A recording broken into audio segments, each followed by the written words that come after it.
Flights come to Chicago's O'Hare Airport from all over the world. But do they come from other worlds? You don't believe this was possibly your imagination? It was definitely not my imagination. Joe is a mechanic for United Airlines. While taxiing a jumbo jet to the hangar, he and another mechanic Looked out the window in the general direction and noticed an object up in the sky, dark gray object sitting above the terminal complex. Joe, which is not his real name, is one of several airport workers, some of whom have talked to the Chicago Tribune, who say they saw a saucer-shaped UFO hovering just beneath the clouds at the airport. He's the first to go on camera to talk about it since this happened several weeks ago.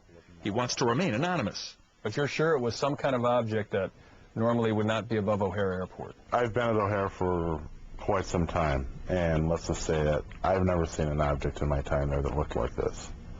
And I'll tell you, definitely, it was not an airplane as we know it. But it could be an airplane as another world knows it. Possibly. We brought in one of Chicago's top sketch artists Followed the contours of the object. to listen to Joe and draw a picture of what he says he saw. More of like an oval, dark gray oval. Because no photos have surfaced, and Joe doesn't know of any. Now, it didn't say Goodyear on it, did it? No Goodyear, no. That's a really good drawing. Is that what it looks like? Very much so, yeah. Other witnesses told an organization called the National UFO Reporting Center that the object eventually shot straight up in the sky at a great rate of speed. It looked like literally someone had poked a hole in the clouds.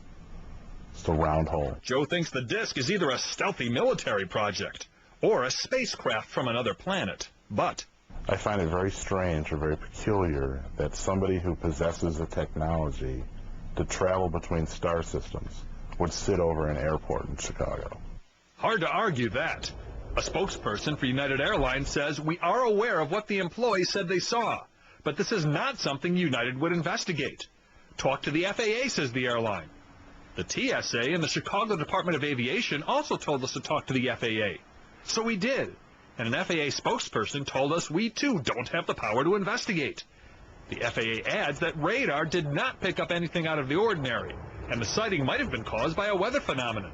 And you don't believe it was a weather phenomenon? Not at all. Not for a minute. O'Hare has apparently been UFO-free since that November afternoon, although Joe now tends to pay special attention to that same patch of airport sky. Gary Tuckman, CNN, Chicago.